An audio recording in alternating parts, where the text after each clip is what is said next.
Thanks for joining us.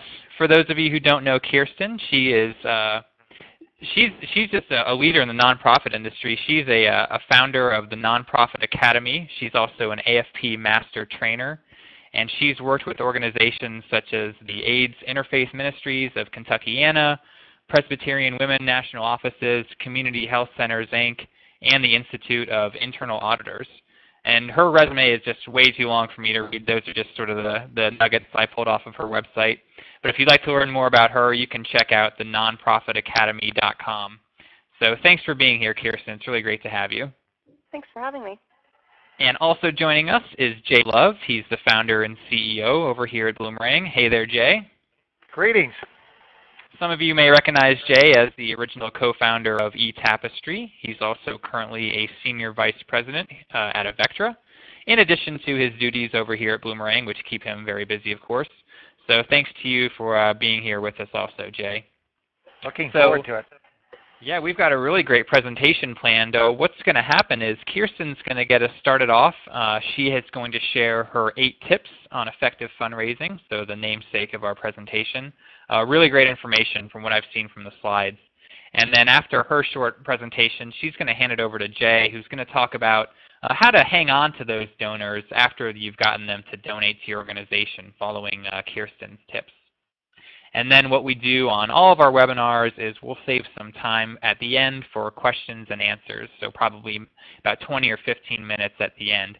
So if you hear something as Kirsten's talking or as Jay's talking, feel free to send a question over through the chat functionality right there on the webinar window, and I'll see those, and both Jay and Kirsten will also see those, and we'll try to get to as many questions as possible. So don't be afraid to ask anything that you'd like clarified or maybe explained a little bit more, and we'll try to get to as many as possible.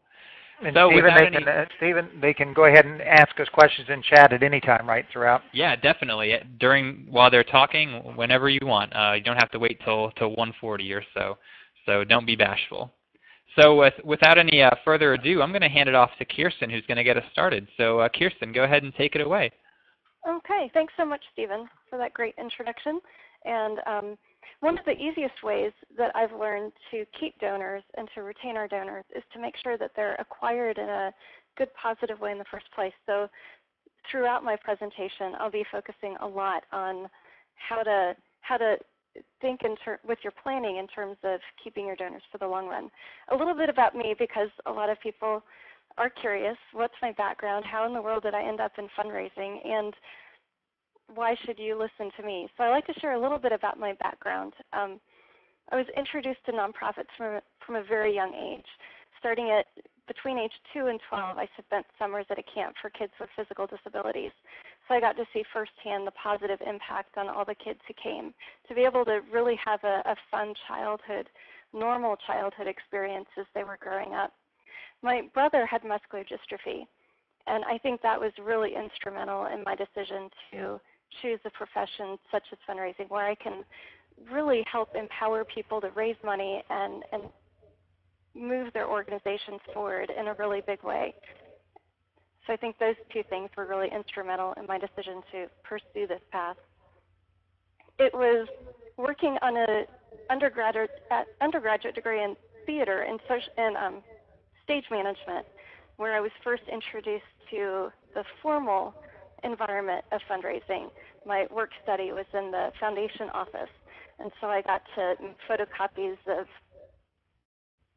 information about our famous graduates, and then they would put those into their donor files. And so that was just kind of an informal introduction. Then fast forward, ended up getting my bachelor's degree in social work, ended up doing my internship at a hospital foundation, and then the rest is history. I haven't looked back. So the bulk of my career has been working with nonprofits in a fundraising and overall nonprofit management, board equipping kind of capacity.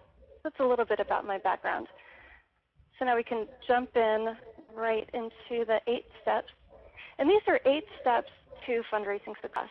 So overall things to be thinking about as you're planning for your fundraising. If you're in the early stages of starting a nonprofit, these are great things to keep in mind. If you're nonprofit is more established, you've been around for several years, these are things that you can think about as you're revamping or really looking forward to your overall planning. The most important thing is to understand the environment that we're operating in, because if we don't understand that, we don't know where the opportunities are. We, in a lot of ways, are going in blind. So there's a few different resources that I recommend for that. One is, of course, Giving USA. It's the grandfather of all of the different organizations and projects. They don't do any projection of giving. Black Thought Index has something that does that, as well as the Atlas of Giving. Atlas of Giving is great because they'll do pretty much a 12-month projection of how they see giving going.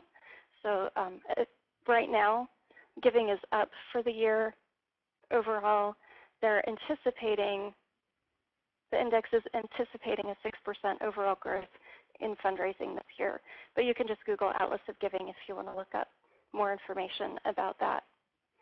When I'm talking with non-fundraisers, they're usually really surprised that 73% of gifts come from individuals during their lifetime.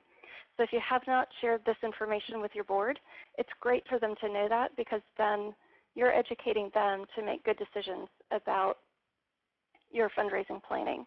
A lot of people who don't have a nonprofit fundraising background, they assume that much more money comes from corporations and foundations. So this is good information to share with them. Something that I'd like to cover and tap into is looking at giving as a percentage of gross domestic product. Because over the years, if we look at the overall Giving USA numbers, it's go up pretty consistently. Of course, with the recession, there has been a bump, but those numbers are recovering. But if we look at giving as a percentage of GDP, we see that it hasn't really grown any. We've gotten a lot more sophisticated in our approaches. We've learned a lot, but we're not growing giving overall as a percentage of GDP. And I think retention and looking at our donors and trying to build a relationship with our donors rather than just seeing the overall numbers is one way that we can definitely make a huge impact in that. So that's why I love that we're going to be talking more about donor retention and building those long-term relationships. By golly, gentlemen, I think we found it. It's the fountain of funding. And I think this is what a lot of our boards want us to find. They want to be able to snap their fingers and all of a sudden money just explodes into the air. But we all know it takes a lot more steady plotting than that. So if the first step is to understand the environment, the second one is to really be clear on what it is that your organization is trying to accomplish. And it's not about what you're doing, it's more about the why behind why you're doing it. So if you're feeding people, you can say, well, we're providing food to kids to make sure that, provide food to kids. But really vision is to make sure that no child goes hungry. So if we can clarify that and talk less about what we do and talk more about why we do it, then our donors will understand better, and they'll come alongside us to help be part of that conversation, to help move that vision forward. And then it becomes about the vision, and then our organizations are just a vehicle to make that happen. But we're connecting people who have a heart for a cause with the people who can implement the cause and make that happen. I grew up in Central Florida, and there's a lot of folklore that travels around about Disney, Walt Disney, and how he started the parks. And when he first came into Orlando, well, one, nobody expected Disney World to take off as much as it did. All the locals were thinking there's no way that people are going to come, pay lots of money to come to the middle of the swamp in the heat of the summer to ride rides. They thought Walt Disney was crazy. But I guess that's the case with a lot of visionaries. But when he was building the park, he wanted to make sure that the workers in the park, in the swamps, in the heat, with the mosquitoes, all of that wonderful Florida summer swamp experience. He wanted to make sure that they would be able to see the vision of what it is that they were trying to accomplish and be a part of it. So the story goes that the first thing he built was the castle, and so that people would have that vision, and that it wasn't about the castle, it wasn't about people coming on vacation, it was about making dreams come true. And the castle became the thing that everybody could focus on so that they could all be part of that experience. So if you don't already have a rallying cry for the organization that you're working with, some big vision that you're trying to help accomplish, that would be a good place to start. Or if you've been focusing more on what you're doing, try to get to the heart of what it is that you're trying to accomplish. And I've done a lot of board exercises, and we'll come up with something, maybe it's 20 words, but then once we have that general idea, it's easier to boil it down. And the goal is to get that down to 7 words or less. So that's a great board exercise to do if you haven't already done that.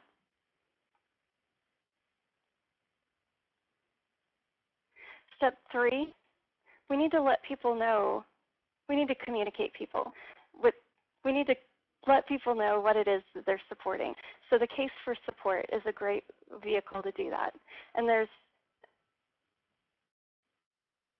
the case statement has 4 main parts. It's the need, and that's not the need for the organization, it's the need for the community. So if we're going with the child hunger, then we would be identifying what the need is in the community is as it relates to child hunger, rather than talking about, well, our organization is overwhelmed and we need 3 more staff people. That could be the case, but the need is the needs in the community that aren't being addressed because you don't have those 3 additional people. So the need is really important, and that helps other people understand what we already know. We can't assume that everybody else knows the same things that we do. So the need and really focusing on that section helps us bring other people up to speed and helps them get to a point where they're ready to come alongside us and help address that need. The program, of course, is talking about the program and a little bit about how it operates, but most in relation to how it's meeting that need and the things that happen to help that need in the community be overcome. The cost, how much it's going to cost, and why you. That's your opportunity to brag on your organization. You can talk about awards that you've won, recognition that's been in the paper. Maybe there's a prestigious foundation that has given a grant to you. But that answers the why you question. Why is your organization the best suited to address that need? So by sharing that case statement, you can, and historically the case statement was used in major gift asks. What I see a really good use for that is a source document for other pieces. So once you have the case statement drilled down, once you've got everybody agreeing on the same page with that, then it's easy to pull sections out of it and components out of it and parts of it to build campaign appeals, to build other pieces, your website, brochures, all of that. It becomes a source document for that. So it's not just limited to use in major gift asks. And we're covering a lot of information here, so feel free to toss in any questions that you have, and we'll be sure to get to those. Step 4 is identifying who to ask. And there's 3 primary things that we take in consideration. And if you've been in fundraising for a while, you've heard these before. It's linkage, ability, and interest. So are they linked in some way to your organization already? Do they have an ability to give a gift in the amount that you're asking for? And do they have an interest in the cause? My thought on this is, I believe that each of us, when we were growing up, we had this big desire to change the world, to impact the world in a positive way. And I think we all had that at some point. And when I'm meeting people, when I'm talking to people, that's the perspective that I bring on that we all have an interest in changing the world somehow. And in my mind, the job of the fundraising professional or the person doing development is to help our donors tap into that and to revisit that feeling that they had when they were a kid and help them tap into a place that's going to help them apply that. In some instances, it might be the organizations that we're working for. In other cases, it might be connecting that person to another organization. But in my mind, I think the biggest thing that we can do is connect people with that passion, that how they wanted to change the world when they were little. And I think that's just the greatest part of being a fundraiser, I think, is being able to connect people to that.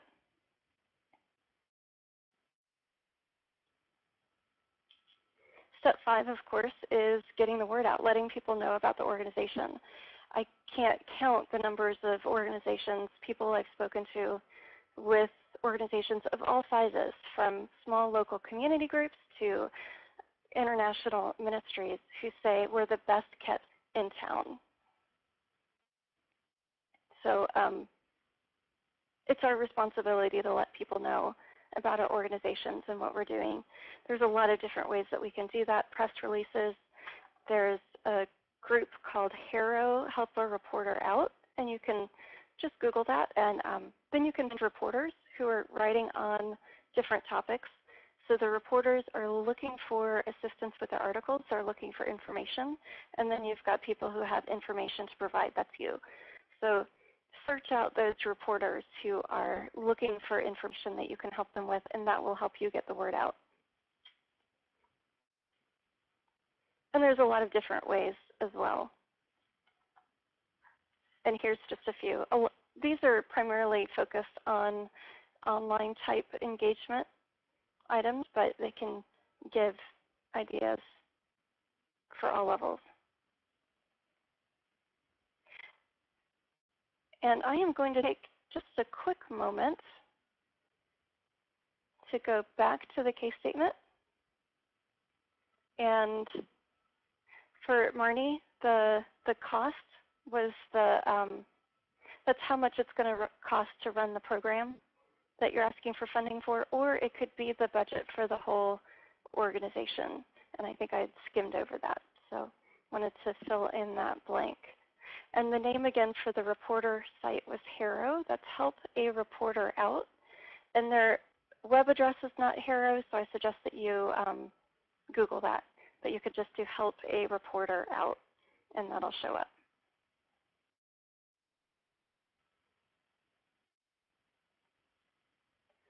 Step 6, of course, is the ask.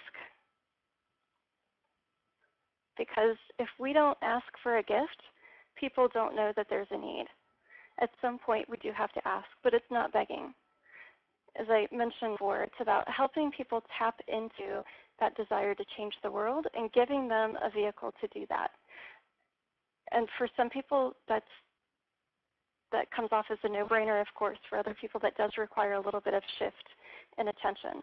And when we're working with boards, when we're engaging other people and asking for money, we really need to make this clear, because there is a misperception among a lot of people not involved in fundraising that fundraising is just begging. And they're going out and they're arm twisting and they're getting one gift, but it's not going to get a repeat gift.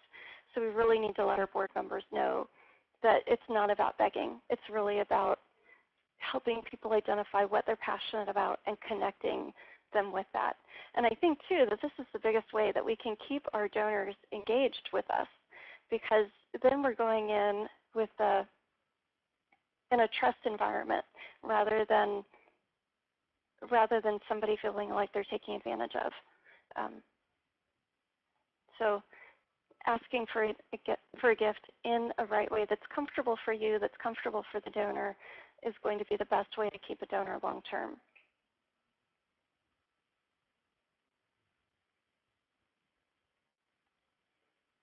Here's another visual that you can use if you're educating board members about what fundraising is all about, because a lot of times we get frustrated. We want to get our board members involved. They're not, they may or may not be interested in it. And there's a lot of board members who will say, I absolutely won't be involved in fundraising. But I've seen people start out with that attitude and then grow into the best fundraisers on the board. So it's a matter of helping people ease into something and helping them understand how it works. So in fundraising, 10% is asking for the gift. The other 90% is stewardship, cultivation, thanking people, letting them know what their gifts could do, what they have done. So only 10% is the ask. The rest is the rest of the relationship building. So if we've been cultivating that relationship, we ask for a gift, they give it, then it's the stewardship part. And then at some point we start cultivating again for the next gift. There's some people who will say that the cultivating starts as soon as the ask, as soon as you get a yes, so it starts again at the end. And in my mind, cultivation is really that prep work. It's letting people know what the organization is about, finding out what their interest is, what their needs are, and then the stewardship is thanking them for the gift afterwards. So, and using a lot of information that we may have gathered during that cultivation phase. How does the donor feel thanked? How is it that they get the feeling that they're appreciated? So those are great things to know ahead of time. If there's recognition involved, what kind of recognition do they like? Do they not like recognition? And if they're saying that they don't want recognition, is that what they mean, or what do they mean by that? Because there's some people who say that they don't want recognition, and then perhaps they might get upset that they don't get it. So being really clear what people mean when they say different things, we can't assume. And I know you're going to see this again later in the presentation, but retention for donors right now is not very good at all. And overall, we're looking at donor retention of about 41%, as opposed to commercial businesses who are keeping 94% of their customers. There's a big discrepancy. And for brand new donors, only 10% of brand new donors are giving a gift again the next year. So important things to consider. If we're doing the ask right, if we're engaging people in the right way, then the retention becomes a lot more automatic, and we'll be talking a lot about, Jay will be talking a lot more about retention at the end. I do love that slide, Kirsten. I'm sure you do. And I'm using it a lot, so with credit, giving credit, of course. No problem. Step 7 is, what's your plan? We have to be intentional about putting together specific things that we're going to be doing. If we don't have, we've all heard the old saying, if you fail to plan, you plan to fail. But if we can have specific things that we're doing, especially when we're working with boards, and I think in major gift asking, the board is involved a lot more, and they need to have really specific tasks that they're doing so they can help in the way that we want them to and will be most fulfilling for them. So having a specific plan that you're following. There's an added bonus to this as well. It's easy to get sidetracked on different types of approaches, different types of things, and if you have a plan in place already, then when somebody comes with one of those ideas, then you can assess it against the plan and say, okay, what are we going to stop doing so that we can make this new thing happen? Because we only have so many resources available. So that's the planning. And this is not a plan. To solve the school funding mess, I call for each House and Senate member to sell 12 boxes of candy bars, almond or crunchy. And this came out in 1998. So it's an oldie but goodie.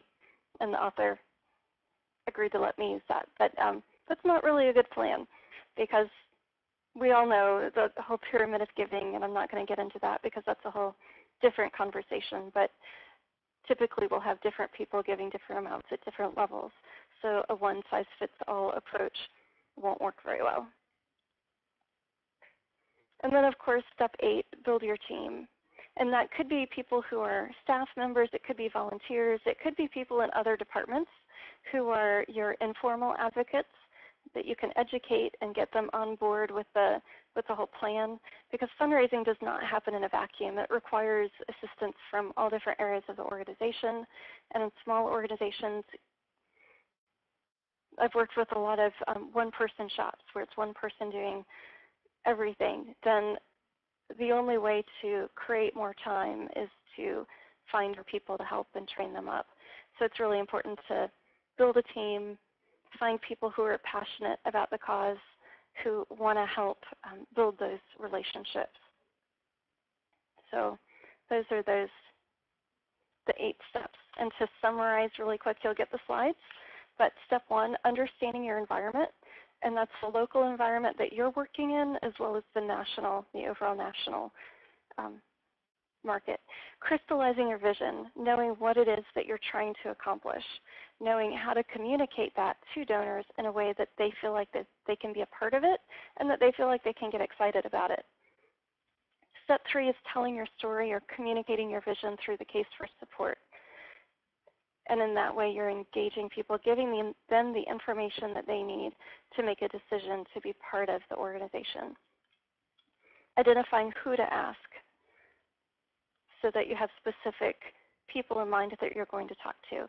It's not, I'm going to go out and talk to everybody.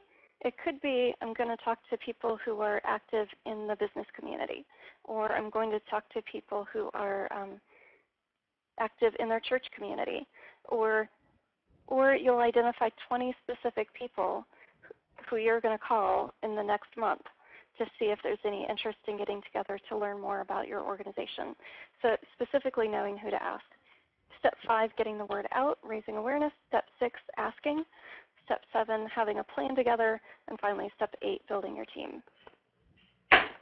So, and I just want to mention really quickly, and I'm going to pass it off to Jay, that you guys are the first people to see this. It's $20 basically to cover the shipping and handling costs. It's 5 different recorded webinars, but you can go to helpforsmallnonprofits.com/goldmine to learn more about this. It's, I'm just really excited about all of the resources that are available in that. And I think you've had a couple of the,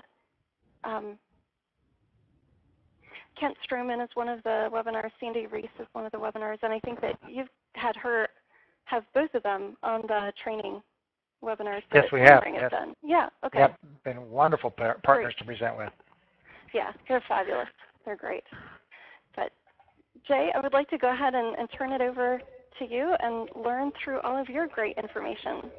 All righty. Well, thank you very much, Kirsten. And we appreciate those 8 steps that you're talking about there. What we're going to be jumping into a little bit further here now is doubling the lifetime value of your database. And if you've raised money from people, you've got a certain value in there. And what I'd like to share with you is some concepts and some ideas that can literally double that lifetime value over the course of the time that people are donating with your organization. So when we talk about lifetime value, let me first of all define that. That's the total net contribution that a donor generates during his or her lifetime in your database. And that's always a wonderful strategic session to have with your board. Some of the best board meetings I've had with nonprofits have been when we've introduced this concept and talked a little bit about it and figured out, because many board members have no idea what the average gift coming into your organization is and the average number of years that a donor stays with you. In fact, some of them are quite appalled when they realize that the average time that someone stays in your database may only be 2 or 3 years, and what the actual retention percentages are. And we'll talk more about those as we go. But I like to really think about lifetime value equaling donor commitment. If you don't have much of the commitment and the passion from the donor, then you're not going to really build that lifetime value part of the equation. And I love the definition from 101 Fundraising. Active donor commitment is the enduring passion for your nonprofit. Inspiring donors is the key for loyalty. And you think about the key words that are in there: loyalty, passion, inspiration, commitment. Those are all wonderful qualities that come into building that lifetime value to the highest level possible for your organization. So let's talk a little bit about the retention rate there. Some of you may be very familiar about your retention rate, but you may not realize what just a small change in that, and a small increase in that retention rate can mean in terms of the lifetime dollars raised. And I'll ask a rhetorical question here, but what does a 10% increase in donor retention rate means in terms of lifetime dollars raised? Does it change it by 50%, 100%, or 150 up to 200%? And for those of you that are familiar with some of the work of Dr. Adrian Sargent, you'll know that it's that last option there, the 150% to 200%, that's what a change of the retention rate by 10% can mean. And we'll actually show you some of the math behind that here in just a moment. But hopefully that piques your attention to quite a nice degree here, because it does make a huge difference. Let's take a look at it in one way mathematically here. If the opposite of retention is attrition. If your attrition rate is 20%, that means your retention rate's 80%. And if you've got an 80% donor attrition rate, you deserve a medal, an award, a first place card, whatever you want to give you there, because that is well above the industry norms. But take a look here. If you've got 1,000 donors in your database, we're going to start off with 1,000 here in there. And if that attrition rate is 20%, these are the number of donors that you'll have at the end of the first year, second year, third year, fourth year, and fifth year. You're down to 328. Let's do this again, though, with where people are more likely to be right now. If the retention rate's 40%, that means your attrition rate is 60%, and those 1,000 donors move to 400, to 160, to 64, to 26, to down to 10 donors at the end of a 5-year period. And that's what places so many nonprofits and so many fundraising professionals on this treadmill of bringing in new donors, because they're losing just as many out the back door as they're bringing in the front door. And that treadmill can be exhausting for people to try to bring in so many people to keep that up. And Kirsten already alluded to this, but this infographic that we put together really shows what's happened over the 5-year period. We've seen it go down to this level that you see here, all the way down to 41%. But don't be totally dismayed, because there are some organizations, you can see here, there's some that have had a retention rate as high as 70%. And we've seen that happen. We get the good fortune of helping people move their databases into the Bloomerang product. And we were moving along for month after month after month, and we didn't have anybody with a retention rate above 40%. We were averaging about 35 to 38%. Then lo and behold, we had a group send us their data from the Washington, D.C. area, and it came in at a 72% retention rate. And so I'm very anxious to find out more about that organization and what they're doing to make the retention rate be more than twice what the average is that we've been seeing around the country. So when we're talking about addressing the retention problem, I've got to ask this question: is it a donor relationship problem? Is retention and attrition and everything that's surrounding that really all about the relationships that we're building or not building that is causing those percentages to be there? And I always find whenever you want to find out the answers to some questions, it's best to queue up the experts. And the clinical research expert and the person who's gathered so many of the stats and done so many studies is Dr. Adrian Sargent. And we're very delighted to work very closely with Dr. Sargent. He's become a very good friend. He's written several books on donor loyalty and donor retention, several papers. If you've not researched any of his work, I suggest that you go out and Google his work and try to read some of the papers, because it's got some very good insights, and I'm going to share a few of those. And then on the communication side, we work very closely with Mr. Tom Ahern, who's sort of become the world-renowned authority on donor communications in many ways, has authored several books and has been a winner of several awards about that. So we'll be sharing a few of his insights. But that 10% improvement in retention, doubling the lifetime value, is really a quote from Dr. Sargent. And I remember after sitting through one of his presentations and asking him, I said, you know, you've been doing this research for 20 years and written these books, and you're speaking at every national conference. I said, are you making an impact? And there was this long pause from Dr. Sargent, and he came back and he said, no, Jay, I think it's actually going the other direction. I think we're seeing the retention rates continue to fall because people are not doing all the right steps to make that change and make that happen. And so I said, well, Dr. Sargent, can we get your help on helping build some of those factors in? And he said, so much of it revolves around building loyalty through donor engagement. We're going to come back to that concept of donor engagement, but make a note of that on how we go about that. So the question that someone was asking was, how do you figure the retention rate?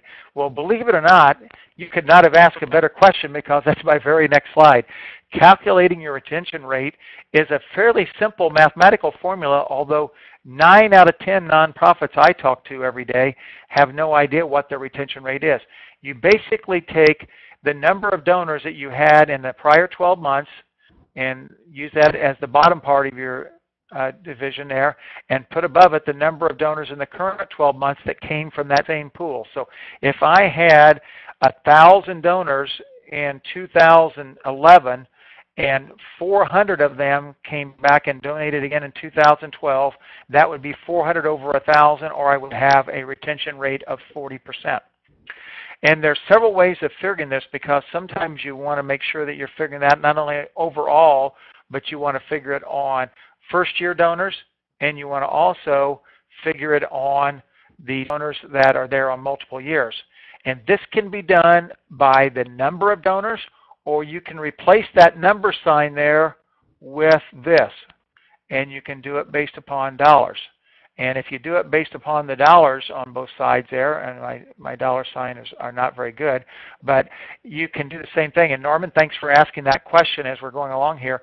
That will allow you to see what the retention rate is based upon dollars versus number of donors. And obviously, that should push your retention rate up a little bit, because you're going to have your loyal larger donors and major donors that will be part of that equation that will take that rate up. Let's show you a little bit about how the math works. So this is taking a look at if your original retention rate's 41% and you move it up to 51%, this is what mathematically has happened with just those original donors. You can see if I start off with 5,000 people at $200 each, this is how many I would have at the end of year 2 at a 41% retention rate, 451,000.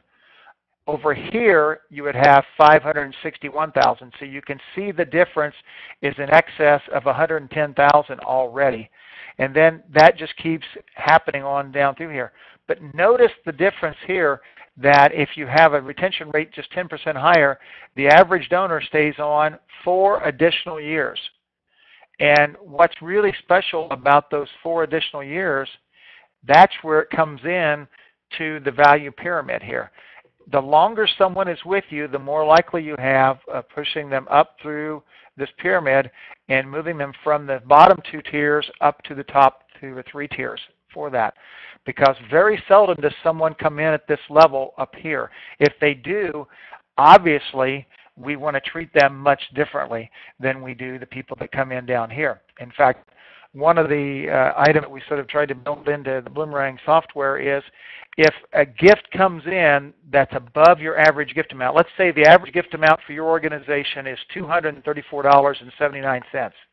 If someone comes in with a gift above that, let's not go through the normal process of sending the same thank you letter, but let's try to get them where we're reaching out and calling them on the phone or setting up a personal visit.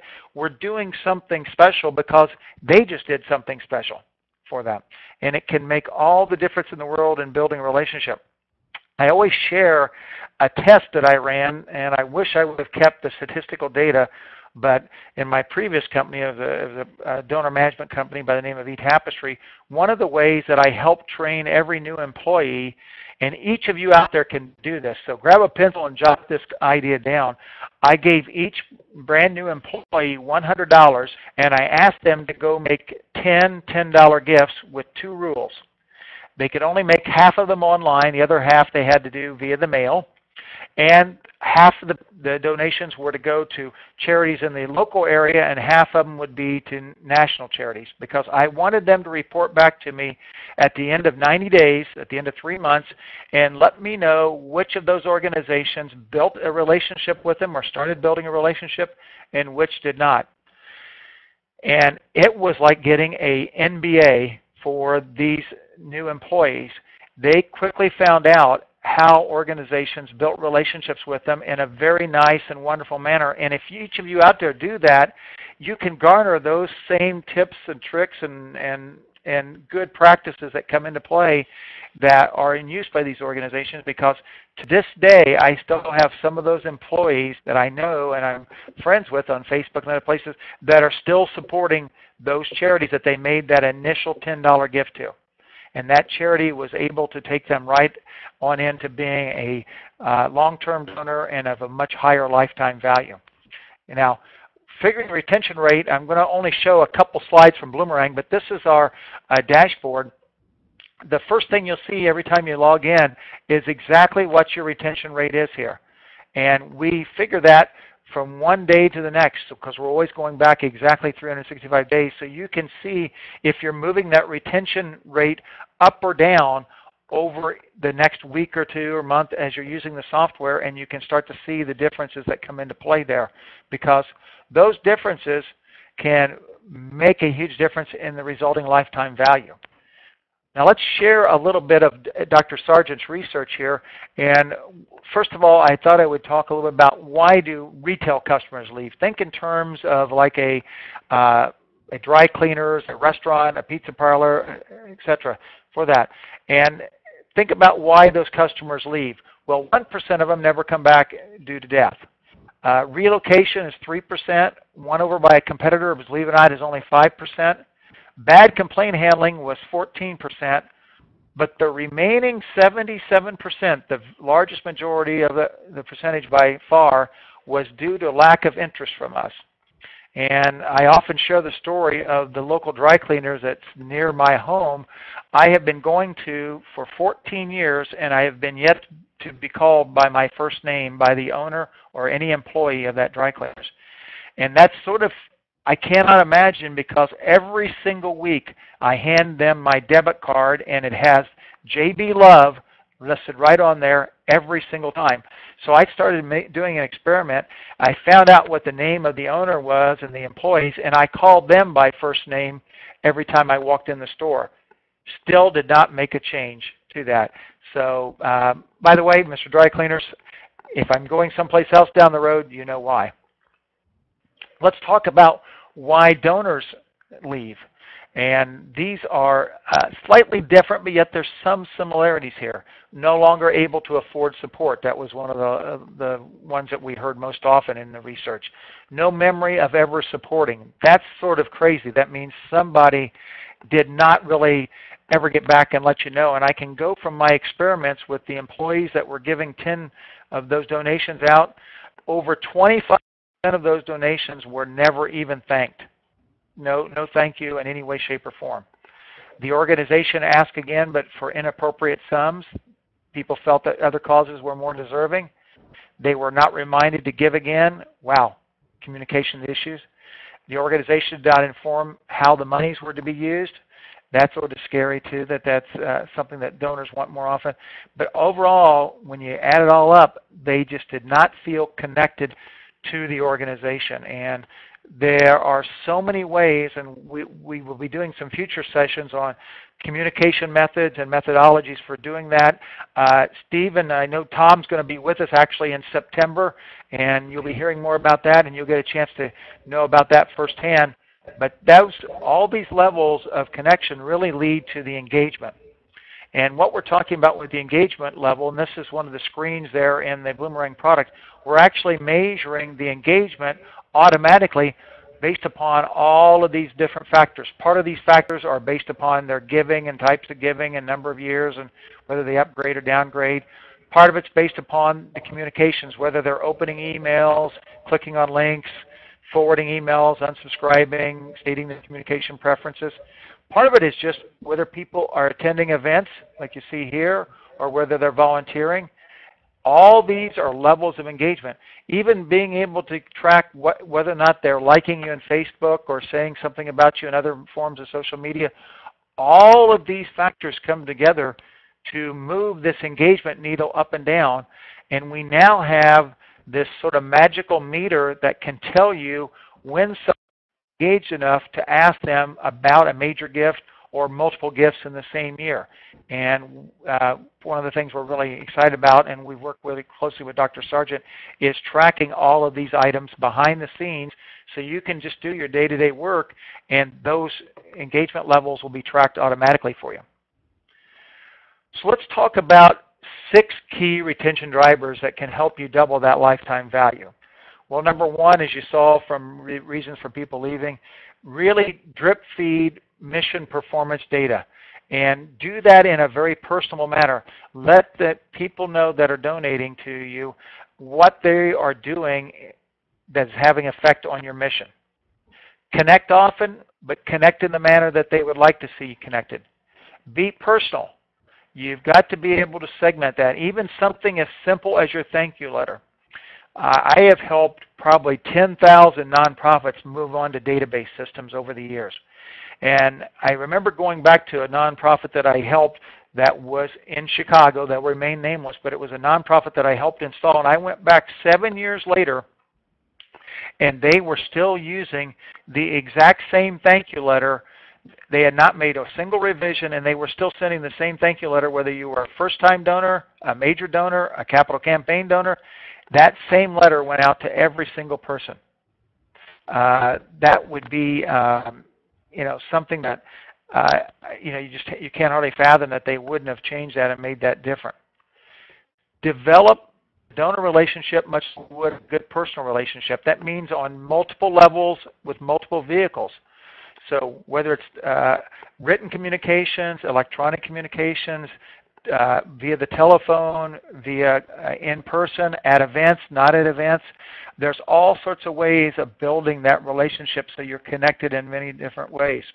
And one of the best ways to get that going is to use as many human connectors as possible. This usually starts with our board members and helping them bring people in the fold, but you'll be surprised. People that are back in that donor pyramid that have been with you for years and years and years, think back to that mathematical sort of the spreadsheet that we were looking at.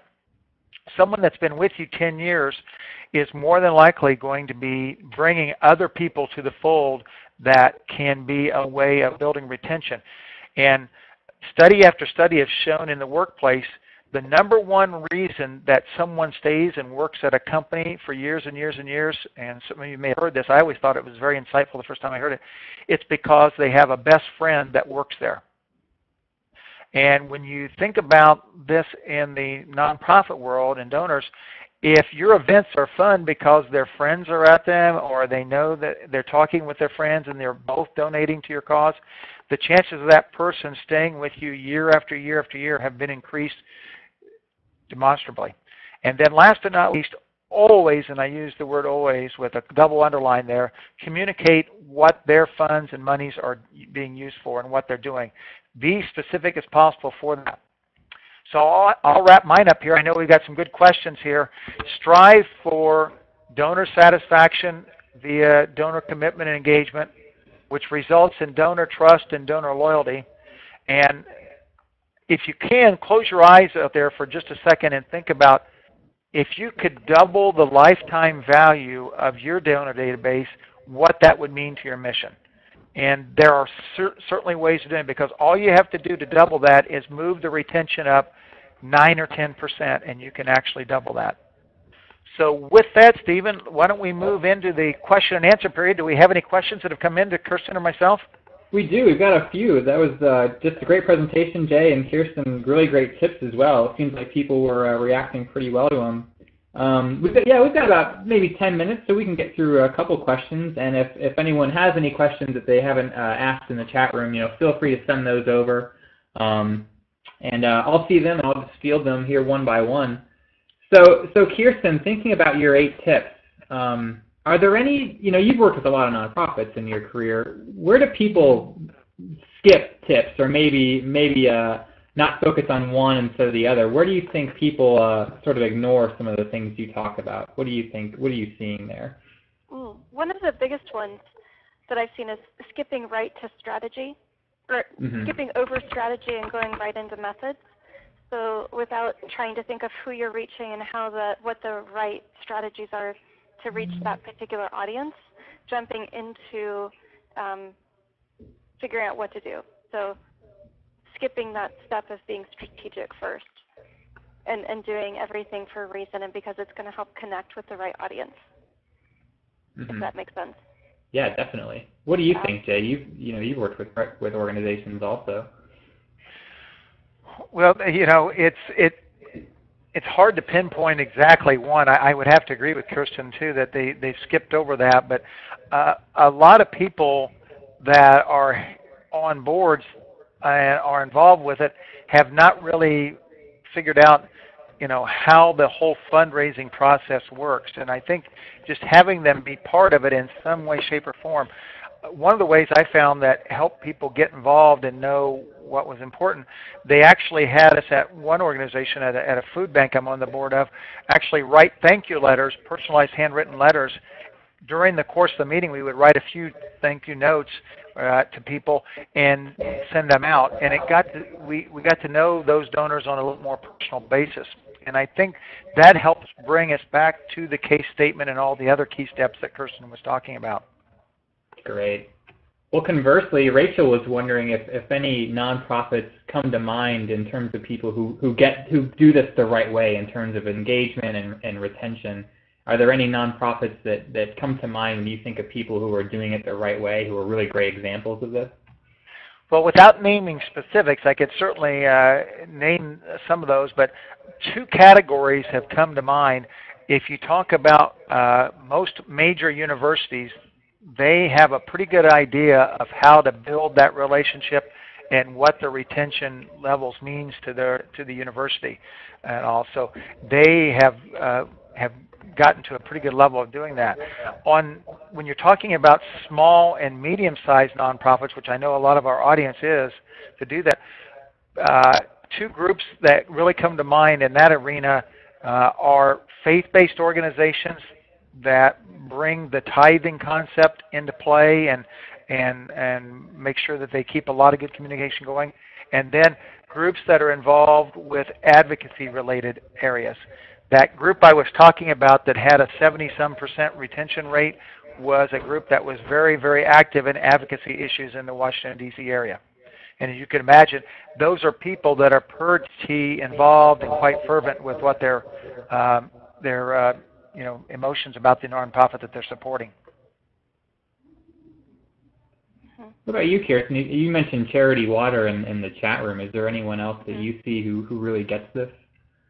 Well, there's one that's a good example, and it's not really technically a nonprofit. Well, it's definitely not a nonprofit. Is Kiva, because then people can give loans. They're giving it's a microloan to a specific person, but the people who are giving the loans are able to specifically track who's getting it, what it's being used for, and then the loan is repaid at some point. So as far as telling a story and connecting people into individual stories, I think that's a great example to look at, even though it's outside of the nonprofit sector. Charity Water, I usually reference in, well, most of my presentations just because they've got everything down to a science. And it's not really quite your question, but I think this is where smaller nonprofits can really have a step up, because there is an ability to connect with people personally and not just on that macro level through the mail, through email and all that. It can be really, really personal. We can connect a specific board member with a specific donor, and they can build a relationship. So I think with smaller organizations, if we're taking advantage of the ability to meet personally with people, we can come steps ahead of other organizations. Definitely. Well, while we're talking about smaller organizations, Dawn had a question in the chat room. She was wondering what advice you would have for a one-person nonprofit, so someone out there on their own who's trying to raise money.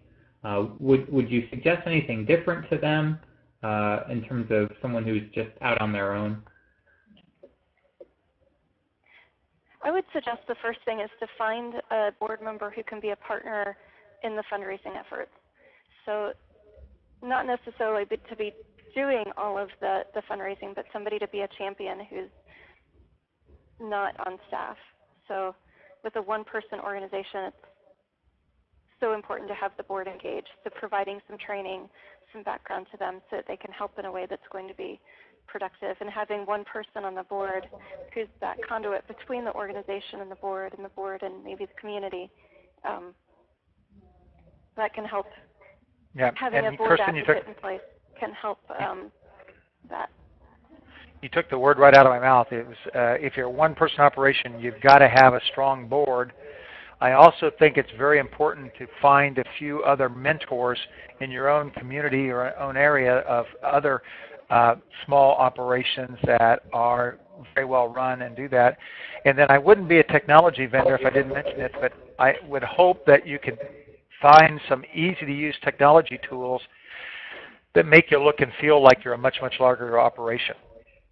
I'll never forget one of my first customers back in the 80s on a product called FundMaster was a one-person operation, and it was a Save the Bay, and it was a smaller bay on in one of the coastal towns. And this particular person, with their database and their communication tools, you would have thought that you were dealing with Greenpeace. It was amazing what this person was able to do with the right technology behind them. Great. Well, we've probably got time for about one question. I know we're approaching the 2 o'clock hour, and I don't want to take up any more of anyone's day. This has been really great. I guess if we could leave it on this question, it'd be interesting to hear both of your thoughts. What do you think is the best way to welcome a first-year donor so that they return? So keeping retention in mind, what would you communicate to a first-year donor or first-time donor to ensure that they do return to your organization? Want me to try first, Kirsten, and let you chime in next? Sure. Okay. I'm a big believer that unless you've got hundreds of them coming in the course of a month, if you've got just 1 or 2 first-time donors that come in per day, make that a very special welcome to them. If at all possible, reach out and give them a call or at least leave them a voicemail message. But more importantly, make the thank you letter have something personal in the letter itself, whether it's a handwritten PS, whether you write the letter from scratch, whether it's a handwritten email, but something to let them know that you know that it's their first time and you're very, very appreciative and you want to communicate with them more often. I would definitely second that. And just to add a component is to have a system in place where you're communicating back to that person the impact of their gift throughout the year. So you're having regular, consistent contact with donors that's appropriate to the level of their gift. Makes sense. Well, we're just about out of time. I know there's a few questions there in the chat room that we couldn't get to. And I would encourage those folks to reach out to us separately. And obviously, Kirsten can be reached by email. Jay, he's a big Twitter guy, so don't be afraid to tweet him questions if you're also on that network. Just in the 2 minutes we've got remaining, I want to give Kirsten the last word so she can tell folks how to learn more about her and maybe get that $20 offer once again. So go ahead, Kirsten. Okay, thanks, Stephen. Just to sum up, I provide training for organizations to help them reach their fundraising goals faster. And you can learn more about me at thenonprofitacademy.com, as well as on your screen you can see growingyourdonors.com. So feel free to reach out, call. I'd love to talk more with you about your challenges and the opportunities that your organization might have. Great. Well, thanks for spending an hour with us, Kirsten. It was really awesome to have you. And Jay, as always, for explaining donor retention math. I know that chart is always shocking every time I see it. It's just really interesting. For those of you still listening, I will be sending out the slides, so expect to see those hit your email box later this afternoon. But we'll cut it off here and we'll say thanks. Hope you join us again for our next webinar, which is actually next week. You can find more about that on bloomerang.co/resources. You can register for all of our upcoming webinars, actually. So thanks again, everyone, for joining us, and have a great rest of your afternoon. Thanks, David. Thank you.